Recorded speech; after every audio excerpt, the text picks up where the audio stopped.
স্থানীয় সময় বৃহস্পতিবার শেষ প্রাচীর ভেঙে আনুষ্ঠানিকভাবে যুক্ত হলো অস্ট্রিয়া ও ইতালির মধ্যবর্তী টানেল। ব্রেনার বেস টানেলকে বলা হচ্ছে বিশ্বের দীর্ঘতম আন্ডারগ্রাউন্ড রেল সংযোগ। এটি ইউরোপীয় ইউনিয়নের একটি বৃহৎ প্রকল্প, যার উদ্দেশ্য মালবাহী পরিবহনকে ট্রাক থেকে রেলে সরিয়ে আনা। এতে দূষণ কমবে আর সীমান্ত বাণিজ্যে আসবে নতুন মাত্রা।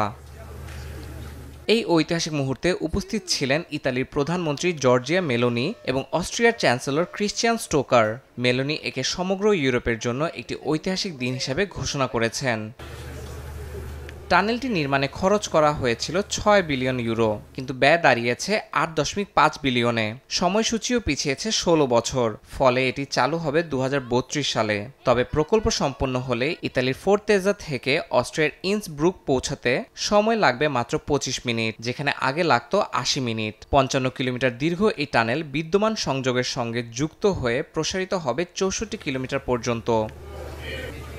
বর্তমানে প্রতি বছর ব্রেনার পাস দিয়ে ২৫ লাখ ট্রাক, ১,৪০,০০,০০০ যানবাহন ও ৫ কোটি টনের বেশি পণ্য যাতায়াত করে। এতে আলপাইন অঞ্চলের পরিবেশ ও স্থানীয় জনপদ চাপের মুখে থাকে। নতুন টানেল চালু হলে সড়ক যানজট ও দূষণ উল্লেখযোগ্য হারে কমবে বলে আশা করা হচ্ছে। ইয়াসিন মোহাম্মদ জিসান, সময় সংবাদ।